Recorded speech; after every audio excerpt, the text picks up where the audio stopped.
In this video, I'll show you how to see games templates in Base44 in just a few quick steps. This is a simple walkthrough, so if you've been looking for the games category inside the templates area, you'll be able to find it fast. If this video helps, please hit like and subscribe for more short tutorials just like this. Now let's get into it. First, open Base44 and look at the left navigation bar. From there, click Templates.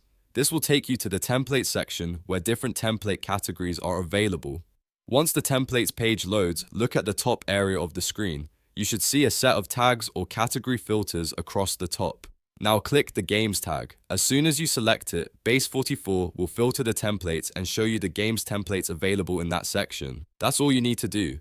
Click Templates from the left nav bar, then click the Games tag at the top, and you'll be viewing the games templates in Base44. If this video was useful, make sure to like, subscribe, and turn on notifications so you don't miss the next quick guide. Thanks for watching.